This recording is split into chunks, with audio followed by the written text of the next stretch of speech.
went to the NMC office right now, and मैंने उनसे सारी बात की about the accommodation for which we are all gathered here. So my first demand was that we all should be getting 100% accommodation in India, and their unofficial rude answer was कि हमसे पूछ के गए थे जो हम तुम्हें वापस यहाँ पे ले. The sir whom I talked to, he was so rude. उन्होंने मुझसे सिर्फ एक बात बोली कि जब तुम हमसे पूछ के नहीं गए थे तो अब हमें क्यों फोर्स कर रहे हो कि हम तुम्हें यहाँ पे अकोमोडेशन दें.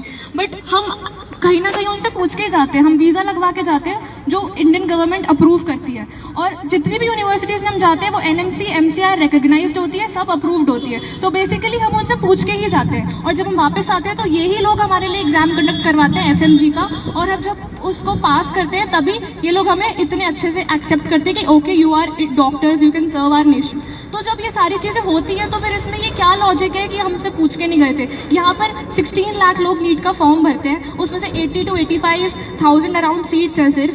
तो बाकी सबके ड्रीम्स का क्या? और तुम ही तो बोलते हो कि ठीक है फॉरेन से कंप्लीट करके आ जाओ, यहाँ पे FMG का एग्जाम दे दो और फिर यहाँ पे प्रैक्टिस कर लो. जब ये सारी चीज़ें तुम खुद बोलते हो तो फिर तुम कैसे बोल सकते हो कि हम से पूछ के नहीं गए थे या हमने थोड़ी भेजा था, हमारी मर्जी थोड़ी थी. अब और आना भी हमारी मजबूरी थी, सिर्फ कोई मर्जी नहीं थी. वहाँ पे वॉर चल रहा है, वहाँ पे वापस नहीं जा सकते. मैंने talk to them about transfer कि आप ट्रांसफ़र वाला सिस्टम क्यों बोल रहे हो इन द PTI. तो उन्होंने बोला कि पहले भी तो ट्रांसफ़र ही लेते थे लोग, किसी की यूनिवर्सिटी में कुछ हो जाता.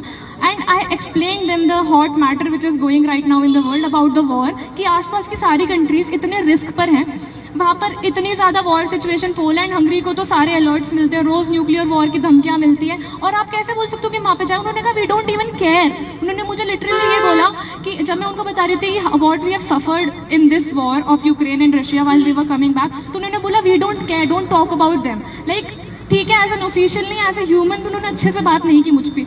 और जो भी ये सुन रहा है, मैं सच बोल रही हूँ, अगर मैं लड़की नहीं होती ना, वो शायद मुझ पर हाथ भी उठा देते. वो मुझसे इतनी बदतमीजी कर रहे थे एक पॉइंट पे, मतलब मुझे इतना ह्यूमिलेट कर रहे थे. वाई? वो मुझे डिसरिस्पेक्ट कर रहे थे, I don't know why.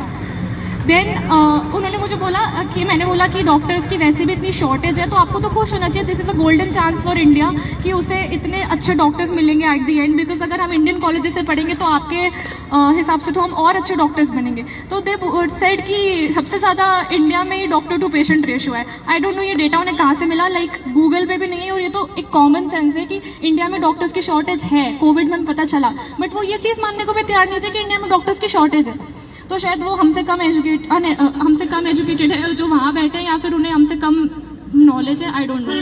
Then उन्होंने मुझसे फ़ीस के बारे में पूछा, तो मैंने उन्हें बताया कि 35 तक हमारी सारी सब कुछ इंक्लूडिंग एवरीथिंग हो जाता है, लाइक रहने का खर्चा एंड ट्यूशन फीस मिलाकर. तो जब मैंने उनको बताया कि 1 CR तक इंडिया के प्राइवेट कॉलेजेस में मिनिमम 1 CR तो लगते ही लगते हैं, वो इस चीज़ को भी मानने को तैयार नहीं थे कि इतने लगते हैं. मैंने उनको बताया मेरे मार्क्स 450 थे, मुझे हर प्राइवेट कॉलेज मिल रहा था मेरे स्टेट का, लेकिन मैं अफोर्ड ही नहीं कर सकती थी क्योंकि मैं 1 CR नहीं भर सकती. 1 CR तो मिनिमम था, उसके बाद इतने सारे और मिला के वो 1.2 1.3 तक जाता.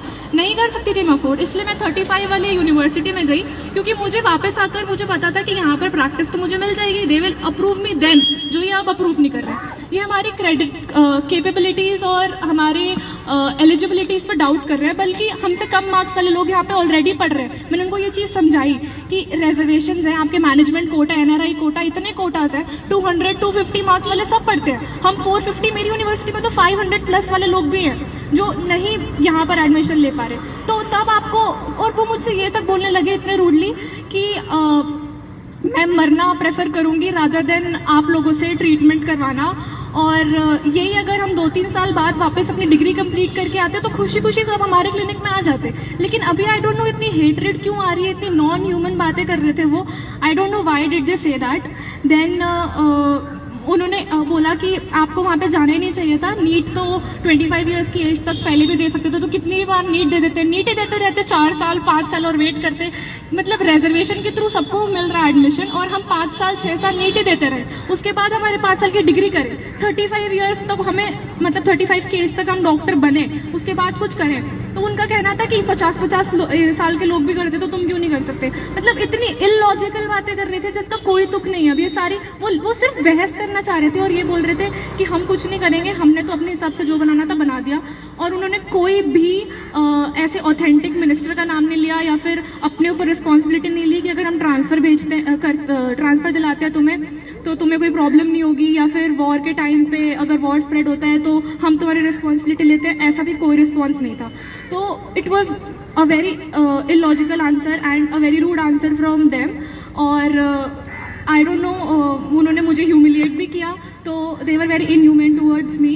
एंड किसी और को कुछ करना है अबाउट, और वो ये कहना चाहते हैं कि हम लोग जो यहाँ पे 4th, 5th, 6th ईयर के MBBS स्टूडेंट्स हैं, हम लोग कम एजुकेटेड है 11th एंड 12th से, जो अभी भी नीट दे रहे हैं। तो तभी तो उन्होंने कहा ना कि तुम वापस नीट दो। मतलब हमने इतना पढ़ लिया, अभी भी हम उनकी नज़र में उसी लेवल पे हैं जिस लेवल पे नीट देने वाले लोग हैं, नीट UG। और इवन हमने उन्हें ये भी कहा था कि आप हमारा अभी टेस्ट ले लें, उसके बेसिस पे आप हमें एडमिशन दे दें, पर उन्होंने इस चीज़ को भी अप्रूव नहीं किया कि नहीं हम आपका कोई टेस्ट नहीं लेंगे। और हम लोग उनसे पूछ के ही गए थे, जो भी कॉलेजेस MCI अप्रूव थे हम उन्हीं कॉलेजेस में पढ़ने गए थे। I mean, who are they to judge? आज उनके मिनिस्टर, उनके बेटा बेटी अगर वहाँ पे उस जगह पे होते तो वो एक्शन लेते कुछ, लेकिन अभी हमारे लिए कोई एक्शन नहीं लिया जा रहा। क्यों? क्योंकि हम उनके बच्चे नहीं है इसलिए। और दूसरी बात, जब हमने ये चीज़ भी बोल दी है कि आप हमारे टाइम दे दो, हमारा पेपर आप ले लो, जो जो यूक्रेन से आए हैं उन सबका पेपर ले लो, और आप इतनी आपको एलिजिबिलिटी चेक करनी है कि कौन कितना कैपेबल है, आप वो लेके देख लो। लेकिन नहीं, वो उसके लिए भी एग्री नहीं कर रहे हैं। एट द एंड हमारे को FMG बाद में आगे 6 ईयर के बाद देना ही है, तो आप उस टाइम पे भी तो देखेंगे ना कि तब दूध का दूध पान का पानी हो ही जाना है। उस टाइम भी आपको पता लग जाएगा किसी कितनी कैपेबिलिटी है। ये क्या बाहर से आए हुए बच्चे छोड़ देंगे, इंडियन में पढ़े हुए बच्चे? The one thing they said was कि हमें क्या फ़र्क पड़ता है कि यूक्रेन में क्या हो रहा है। तो I would like to say, even as doctors, your first patient, एक थोड़ी सी sympathy, एक थोड़ा सा humanitarian quotient आपको हमेशा होना चाहिए। And they are the people who are giving this nation lots of doctors. So I think as officials also, as human being also, उनके अंदर एक थोड़ा humanitarian quotient, एक थोड़ी sympathy होनी चाहिए। जो he cannot say that कि हमें क्या फ़र्क पड़ता है यूक्रेन में क्या हुआ, we don't care, उसकी बात मत करो, talk about what's here। अरे वहाँ जो हुआ उसकी वजह से we are here। So he should understand, he should show a little bit of common sense in answering all those questions and not just nullify and just get it out कि मेरे सिर से गया and now I can't do anything। So he should take some action। And they talk about the capabilities of us. First of all, I would like to say the students who are studying in private medical colleges in India, they don't give any exit exam. Us who graduate from foreign medical universities, we give the exit test. So there is no point of judging us on our capabilities, because एक बच्चा जो 200-250 marks लाके private medical college की fees afford करके वो doctor बन सकता है एंड वो सर्व कर सकता है नेशन को, then why don't we? Because we are same eligible than us. And the thing that they said that कि तुम हमसे पूछ के नहीं गए थे, सो बी अवेयर, ये उन्होंने सारे FMGs के लिए कहा है, जो भी जितने भी कंट्रीज में जाके बाहर MBBS कर रहे हैं सबके लिए कहा है उन्होंने। अभी तो हमारे ऊपर पड़ी है, we are Ukraine return students, इसलिए उन्होंने हमसे बोलने का मौका मिला है, but they have also deferred it for all FMGs। You should keep that in mind.